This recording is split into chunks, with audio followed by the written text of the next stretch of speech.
Hello friends, welcome to my channel green house. और आज की इस वीडियो में हम बात करने वाले हैं कि अगर हमारा गुलाब का पौधा अचानक से ही सूखने लग गया है, इसकी जो पत्तियां हैं वो सूख कर गिरने लग गई हैं और आपका जो अच्छा खासा पौधा है वो ख़राब होने लग गया है, तो आपको इसको कैसे बचाना है। लेकिन बचाने से पहले आपको पता होना चाहिए कि वजह क्या है। क्योंकि जब भी कोई पौधा खराब होता है, चाहे वो गुलाब का पौधा हो या फिर और कोई पौधा हो, इसके पीछे कई सारे कारण होते हैं। लेकिन आज हम विशेष रूप से गुलाब के पौधे की ही बात कर रहे हैं, तो गुलाब के पौधे के खराब होने के पीछे जो कारण है उसी के बारे में आज के इस वीडियो में हम बात करेंगे। इसके साथ ही आपको इसका ट्रीटमेंट कैसे करना है। अगर ये समस्या अचानक से ही आपके पौधे में आने लग गई है तो आपको अपने सूखते हुए पौधे को कैसे बचाना है। सबसे पहले हम बात करेंगे कि कौन कौन से कारण हैं जिससे कि हमारा पौधा अचानक से ही सूखने लग जाता है, इसकी पत्तियां झड़ करके गिरने लग जाती हैं। फ्रेंड, जब भी अचानक ये समस्या पौधे में देखने के लिए मिलती है तो इसके पीछे कारण ज़रूर होता है। इस चीज़ को डिटेल में समझने के लिए आज ये जो पौधा मेरे पास है, ये है मिनिएचर वैरायटी का गुलाब का पौधा, जिसमें कि अभी कुछ दिन पहले से ही ये समस्या आनी शुरू हो गई है। और जो समस्या इसके ऊपर आई है इसके बारे में डिटेल में आगे मैं बताऊंगी और इसका ट्रीटमेंट हमें कैसे करना है। लेकिन इससे पहले आपको ये जानना ज़रूरी है कि वो कारण कौन से हैं जिनकी वजह से गुलाब का पौधा अचानक से सूखने लग जाता है। तो इसके पीछे मुख्य 3 कारण हैं जिसकी वजह से हमारा जो गुलाब का पौधा है अचानक से ही मुरझाकर ख़राब होने लग जाता है। फ्रेंड, जो पहला कारण है वो है सीजनल। जो गुलाब के पौधे की पत्तियां पुरानी हो जाती हैं वो टाइम टाइम पर पीली पड़नी शुरू हो जाती हैं, और जो इसकी पुरानी पत्तियां हैं वो कुछ पत्तियां हमेशा पीली होकर झड़ती रहती हैं। तो ये सीजनल कारण है। जैसे जैसे मौसम बदलता है पत्तियां पुरानी होती हैं तो वो ख़राब होने लगती हैं और ख़राब होकर गिरने लग जाती हैं। तो ये जो समस्या है ये नॉर्मल है। इसका जो है कोई बहुत बुरा असर हमारे पौधे के ऊपर नहीं पड़ता है, क्योंकि इसमें जो हमारा बाकी पौधा होता है वो हेल्दी होता है। जो इसकी ब्रांच होती है, स्टेम होती है, इसके ऊपर कोई बुरा असर इसका नहीं पड़ता है। सिर्फ पत्तियां झड़ जाती हैं और कुछ दिन बाद आपका पौधा जो है वो फिर से हरा हो जाता है। तो ये एक नॉर्मल प्रोसेस है जो कि पौधे में दिखाई देता है। फ्रेंड्स, ये कोई समस्या नहीं है। तो जैसे ही टेम्परेचर या फिर जो मौसम है वो हमारे पौधे के अनुकूल हो जाता है तो हमारा पौधा फिर से हरा हो जाता है और दोबारा से हरी हरी पत्तियां उसके ऊपर निकल कर आ जाती हैं। तो इसके लिए आपको कोई ट्रीटमेंट करने की ज़रूरत नहीं है, इसका हमें इलाज करने की ज़रूरत नहीं होती है। इसके बाद हम बात करते हैं दूसरा कारण क्या है जिसकी वजह से हमारा पौधा जो है वो अचानक से ही सूख जाता है। फ्रेंड्स, ये समस्या हमारे पौधे में तब देखने के लिए मिलती है जब आप अपने पौधे में ओवर फर्टिलाइज़र देते हैं, बहुत ज़्यादा आप खाद देते हैं अपने पौधे में। खासकर अगर आप अचानक से ही अपने पौधे को कोई केमिकल फर्टिलाइज़र दे दें और पौधे को वो पसंद ना आया तो पौधे की जो जड़ है वो एकदम से जल जाती है। ज़्यादा गर्मी क्रिएट होने की वजह से गमले में जो जड़ है वो एकदम से ही जल जाती है और एकदम से जलने की वजह से आपका पौधा 1 या 2 दिन बाद ही आपको एकदम से मुरझाया हुआ दिखाई देना शुरू हो जाएगा।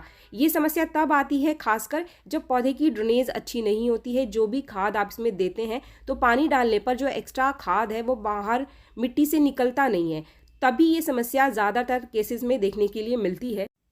पौधे में आने वाली ये जो समस्या है ये हमारे खुद की बनाई हुई वजह होती है। इसीलिए हमेशा आप पौधे में कोई भी केमिकल फर्टिलाइज़र देते समय ध्यान रखें। जब भी आप कोई कंपोस्ट देते हैं अपने पौधे को, गुलाब के पौधे को, तो कम से कम 20 दिन का अंतर ज़रूर रखें। जब भी आप होममेड फर्टिलाइज़र देते हैं तो होममेड फर्टिलाइज़र आप हफ्ते में लिक्विड फॉर्म में दे सकते हैं या फिर 10 दिन में एक बार दे सकते हैं। केमिकल फर्टिलाइज़र देते समय खास तौर पर आप ध्यान रखें कि केमिकल फर्टिलाइज़र की जो मात्रा है हमेशा आप बताई गई क्वांटिटी से कम ही दें। जब भी आप कोई केमिकल फर्टिलाइज़र डालते हैं तो बिना सोचे समझे अपने पौधे में बिल्कुल भी ना डालें। हमेशा केमिकल फर्टिलाइज़र को आप शाम के टाइम डालें। पौधे की ड्रेनेज आप अच्छी रखें, यानी कि मिट्टी से जो पानी है वो नीचे के छेद से बाहर निकलता हो। इसके साथ ही अगर आप दिन में केमिकल फर्टिलाइज़र डालते हैं तो आप पौधे को छांव वाली जगह पे रख दें। धूप में कभी भी आप कोई भी केमिकल फर्टिलाइज़र अपने पौधे को ना दें। बहुत सारे लोग ये गलती करते हैं कि धूप में ही केमिकल फर्टिलाइज़र दे देते हैं, तो इससे गमले की मिट्टी में एक हीट क्रिएट हो जाता है, गर्मी बन जाती है, जो कि कभी कभी गुलाब के पौधे की जो जड़ है उसको एकदम से जला देती है। गुलाब का पौधा बहुत ही सेंसिटिव प्लांट है आपके गार्डन का, इस चीज़ को आप याद रखिए कि गुलाब का पौधा ही एक ऐसा पौधा है जो कि हमारे गार्डन में सबसे ज़्यादा खराब होने वाला पौधा है। सबसे ज़्यादा इसके ऊपर कीड़े और फंगस आकर लगते हैं, तो इसकी केयर भी हमें सबसे ज़्यादा करनी पड़ती है। एक बार अगर ज़्यादा फर्टिलाइज़र की वजह से आपके गुलाब के पौधे की जड़ जल गई तो इसको दोबारा से ठीक करना बहुत मुश्किल है। ज़्यादातर केसेस में पौधा जो है वो हमेशा के लिए ही खराब हो जाता है। अब हम आ जाते हैं तीसरे कारण के ऊपर। तीसरा कारण सबसे मुख्य कारण है, सबसे इम्पोर्टेंट कारण है हमारे गुलाब के पौधे के खराब होने के पीछे, इसके पत्तियों के झड़ने के पीछे।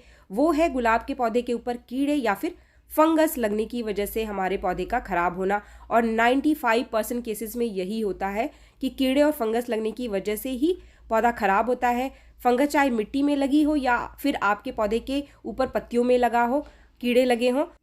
जैसा कि ये पौधा आपको दिखाई दे रहा है, इस पौधे के साथ यही समस्या है। इसकी पत्तियों पर काफ़ी सारे कीड़े लगे हुए हैं और फंगस भी आकर इसके ऊपर लग गए हैं। तो जब भी आपके पौधे के ऊपर फंगस या फिर कीड़े लगते हैं तो आपका पौधा पहले से ही आपको साइन देना शुरू कर देता है, इसके ऊपर सिम्टम्स दिखाई देने शुरू हो जाते हैं। अगर आपके पौधे की पत्तियों पर कोई पाउडर जैसा दिखाई दे आपको, या फिर पत्तियों के नीचे जो है वो आपको कुछ दाने से दिखाई दे, तो ये आपके पौधे में कीड़े लगे हुए हैं। या फिर अचानक से जो आपके गुलाब की पत्तियां हैं ये बीच से पीली होने लगी हैं। बीच से पीली होने का मतलब जो इसका जो मिड रिब होता है, कीड़े हमेशा बीच में ही आकर ज़्यादा अटैक करते हैं, तो हमेशा जो बीच की पत्तियों का हिस्सा है वो पीला होना शुरू होता है और धीरे धीरे पूरे पत्ते में ये जो कीड़े हैं, फंगस है, पूरे ही पौधे में फैल जाते हैं, पत्तियों में अपना घर बना लेते हैं। तो जो पत्तियां हैं वो बेजान सी, पीली सी, मुरझाई हुई सी दिखाई देने लग जाती हैं। कभी कभी ये जो पत्तियां हैं वो जली हुई भी दिखाई देती हैं,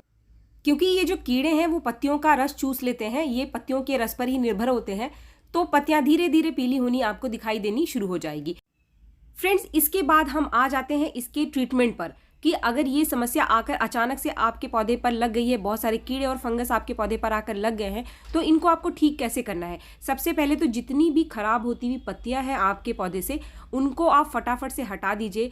अगर आपके पौधे में आपको 1 या 2 पत्तियों पर ये कीड़े लगते हुए दिखाई दें या फिर फंगस लगते हुए दिखाई दें, तो ये सबसे बढ़िया नेचुरल तरीका है कि आप उन पत्तियों को, उन खराब होती हुई ब्रांच को तुरंत से काट करके अपने पौधे से हटा दीजिए। तो सबसे पहले स्टेप में मैं यही करने वाली हूँ। ये जो मेरा पौधा पूरी तरीके से खराब होने की स्थिति में है, इसकी सारी ही पत्तियों पर कीड़े और फंगस लग गए हैं, तो इन सारी ही पत्तियों को सबसे पहले मैं हटा लूँगी। इसके साथ ही जब भी आपके पौधे के ऊपर कीड़े या फंगस आकर लगते हैं तो आपको पौधे को पूरे दिन की धूप वाली जगह पे रख देना है। धूप वाली जगह पे रखने से जितनी पत्तियां खराब होती रहती हैं वो अपने आप ही झड़ करके गिर जाती हैं। इसके साथ ही पौधे को आप बाकी पौधों से सेपरेट रखें। अगर आपके पास और पौधे हैं, गुलाब के पौधे या फिर कोई और पौधे, तो इससे आप थोड़ा दूर हटाकर इस पौधे को रख दीजिए, क्योंकि ये कीड़े बहुत तेज़ी से फैलते हैं। एक पौधे पर लगने पर ये बाकी पौधों में भी आसानी से फैल जाते हैं, तो इसीलिए आप इसको दूर हटाकर बाकी पौधों से रख दीजिए। फ्रेंड्स, ये तो रहा पहला ट्रीटमेंट कि पत्तियों को आप तुरंत से अपने पौधे पर हटा दीजिए। मैंने सारी की सारी पत्तियां हटा दी हैं, सिर्फ 2-4 कलियां जो थीं उनको मैंने इसमें रखा। फ्रेंड्स, जैसे ही कोई कीड़ा या फिर फंगस आपको अपने पौधे के ऊपर लगता हुआ दिखाई दे, तो पौधे की मिट्टी जो है इसको आपको ज़्यादा गीला नहीं रखना है। आपको इसकी जो वाटरिंग है इसको एकदम से बंद कर देना है, ताकि मिट्टी जो है वो थोड़ी सूख जाए। जैसे कि ये मिट्टी आपको देख रहे हैं, ये मिट्टी हल्की हल्की सी गीली है, क्योंकि कुछ दिनों से यहाँ पर बारिश हो रही है। इसके बाद आपको मिट्टी की अच्छे से गुड़ाई करनी है। गुड़ाई करने के बाद आप इसको थोड़ा सा सूखने दीजिए अगर आपके पौधे की मिट्टी गीली है। लेकिन फ्रेंड्स, मुझे आपको ये पूरा वीडियो दिखाना है, तो इसलिए पूरा प्रोसेस मैं आपको इसी वीडियो में दिखाऊंगी। इसके बाद अब टाइम है इसमें मिट्टी में एक ऐसी चीज़ डालने का जिससे कि अगर मिट्टी के अंदर कोई फंगस लग गया है तो वो ख़त्म हो जाए। मुझे पता नहीं है कि इसके अंदर फंगस लगा है या नहीं लगा है, या फंगस या फिर कीड़े सिर्फ ऊपर ही लगे हुए थे, लेकिन फिर भी जो ट्रीटमेंट है वो मैं मिट्टी का भी करूंगी। अगर आपके पास कोई फंगीसाइड है तो आप आधा चम्मच फंगीसाइड जैसे कि बावस्टीन या फिर साफ घोल कर इसके अंदर डाल दीजिए। लेकिन अगर आपके पास ये फंगीसाइड नहीं है, जो मार्केट से बाहर का फंगीसाइड है, तो आप यहाँ पर हल्दी पाउडर का इस्तेमाल करें। मैं यहाँ पर लगभग 1.5 चम्मच हल्दी पाउडर को इसके अंदर डाल रही हूँ और इसकी जो मिट्टी है इसमें मैं अच्छे से मिला दूंगी। फ्रेंड्स, मिट्टी में मैं पानी अभी नहीं डालूंगी क्योंकि मिट्टी बहुत गीली है। अगर आपकी मिट्टी सूखी हुई है तो आप जो हल्दी पाउडर है इसको थोड़े से पानी में घोल कर इसके अंदर अगर मिलाएंगे तो इसका असर आपको जल्दी मिलेगा पौधे। फ्रेंड्स, 2-4 दिन बाद जब ये मिट्टी सूख जाए तो दोबारा से आपको हल्दी वाला पानी या फिर हल्दी अपने पौधे की मिट्टी में मिलानी है। इसके बीच में आपको कोई भी एक्स्ट्रा पानी आपके पौधे को नहीं देना। ये जो प्रोसेस है वो 2 से 3 बार आपको आपके पौधे के ऊपर करना है। यानी जैसे ही एक बार मिट्टी में हल्दी डालने के बाद मिट्टी सूख जाती है तो आप 2-3 दिन बाद फिर से इस प्रोसेस को आपको करना है। फिर से आपको हल्दी वाला पानी या फिर हल्दी आपके पौधे में देना है। इससे आपके पौधे की जड़ को कोई भी नुकसान नहीं पहुंचेगा। हल्दी एक नेचुरल इंसेक्टिसाइड और फंगीसाइड है, तो ये नेचुरल तरीके से फंगस को आपके पौधे से ख़त्म करती है। तो कोई भी फंगीसाइड घर पे ना होने पर आपको बिल्कुल इंतज़ार नहीं करना है, आप तुरंत से हल्दी पाउडर का इस्तेमाल इसके ऊपर करें। मिट्टी के ट्रीटमेंट के बाद अब हमें ब्रांचेस का यानी पौधे के ऊपरी हिस्से का ट्रीटमेंट करना है, क्योंकि इसके ऊपर कीड़े और फंगस लगे हुए थे तो ब्रांचेस के ऊपर भी लगे हुए हैं। इसके लिए अगर आपके पास मार्केट का कोई फंगीसाइड है या फिर इंसेक्टिसाइड है तो आप एक एक दिन छोड़कर दोनों का स्प्रे आपको इसके ऊपर करना है। लेकिन अगर आपके पास मार्केट का कोई इंसेक्टिसाइड और पेस्टिसाइड नहीं है तो काफ़ी सारी नेचुरल चीज़ें हैं जिनके बारे में आज की इस वीडियो में मैं आपको बताने वाली हूँ, जिसका इस्तेमाल करके आप अपने पौधे में लगे हुए फंगस और इंसेक्ट को नेचुरल तरीके से ठीक कर सकते हैं। फ्रेंड्स, अगर आपके घर में डिस्प्रिन की गोली रखी हुई है, ये डिस्प्रिन की गोली आप एक्सपायरी भी ले सकते हैं। काफ़ी सारे लोगों ने मुझे कमेंट किया था, अगर आपके पास एक्सपायरी है तो वो गोली भी चलेगी, उसका इस्तेमाल भी आप पौधे के ऊपर कर सकते हैं। आपको सिर्फ एक गोली लेनी है, एक गोली को आप 1 लीटर पानी में घोल करके इसका स्प्रे आपको करना है। फ्रेंड्स, आपको सिर्फ डिस्प्रिन की गोली लेनी है, कोई और दर्द की दवाई यहाँ पर काम नहीं करेगी। आप कभी ये ना सोचें कि कोई भी गोली आप लेकर उसका स्प्रे अपने पौधे के ऊपर कर दीजिए, ऐसा बिल्कुल भी नहीं है। जो डिस्प्रिन की गोली है इसमें एसिटाइल सैलिसिलिक एसिड पाया जाता है, जो कि एक एंटी इन्फ्लामेटरी ड्रग है। तो पौधे के ऊपर लगने वाले फंगस और कीड़े के ऊपर ये काम करता है, तो इसीलिए हम डिस्प्रिन का इस्तेमाल यहाँ पर कर रहे हैं।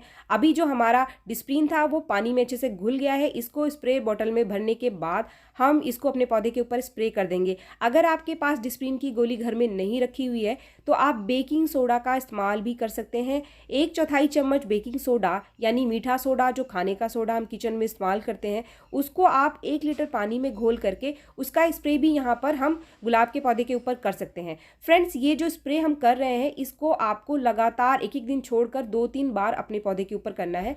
सिर्फ एक बार स्प्रे करने से काम नहीं चलेगा। जैसे ही आज आपने स्प्रे किया तो एक दिन बीच में आप गैप रखें और अगले दिन फिर से आप इसका स्प्रे कर सकते हैं। आप नीम के पानी का भी स्प्रे कर सकते हैं। अगर आपको नीम की पत्तियां मिल जाए तो नीम की पत्तियों का रस निकाल कर आप उसमें पानी मिलाकर उसका स्प्रे भी कर सकते हैं, या फिर नीम की पत्तियों को पानी में उबाल कर वो जो पानी बनता है उसका स्प्रे भी आप इसके ऊपर कर सकते हैं। तो कई सारी ऐसी नेचुरल चीज़ें हैं जिसका इस्तेमाल आप कर सकते हैं। अगर आपके पास इनमें से कोई भी चीज़ ना हो तो सिर्फ आप हल्दी के पानी को भी इसके ऊपर स्प्रे कर देंगे तो उससे भी काफ़ी हद तक आपके पौधे का बचाव हो जाएगा। यानी कि आपको ट्रीटमेंट ज़रूर करना है, बचाव ज़रूर करना है, अपने पौधे को ऐसे बिल्कुल भी नहीं छोड़ना है। फ्रेंड्स, इस बीच आपको सिर्फ जो भी मैंने आपको चीज़ें बताई हैं उसी का स्प्रे एक एक दिन करके 3-4 बार आप अपने पौधे के ऊपर कर दीजिए। लेकिन इस बीच आपको अपने पौधे के ऊपर कोई भी पानी का स्प्रे नहीं करना है, नॉर्मल वाटर का स्प्रे नहीं करना है। इसके साथ ही जो मिट्टी है इसको भी आपको हल्की ड्राई रखनी है, इसमें बहुत ज़्यादा पानी आप ना डालें। जो भी प्रोसेस मैंने आपको बताया है सिर्फ हल्दी वाला पानी ही आप इसमें 2-2, 3-3 दिन जब मिट्टी सूख जाए तभी आपको देना है। तो इस काम में आपको तकरीबन 15 दिन लग जाएगा और 15 से 20 दिन में अगर आपका पौधा ठीक हो जाता है तो इसके अंदर नई पत्तियां आनी शुरू हो जाती है। तो फ्रेंड्स, अगर आपका पौधा ख़राब हो रहा है तो इस पूरे प्रोसेस को आप अपने पौधे के ऊपर फॉलो करें, आपका पौधा डेफिनेटली रिकवर कर जाएगा, ठीक हो जाएगा। तो अगर आपको वीडियो पसंद आया तो एक लाइक ज़रूर करें, और मेरे चैनल को आपने अब तक सब्सक्राइब नहीं किया है तो मेरे चैनल को सब्सक्राइब भी ज़रूर कर लें। मिलते हैं मेरे नेक्स्ट वीडियो में, तब तक के लिए थैंक यू।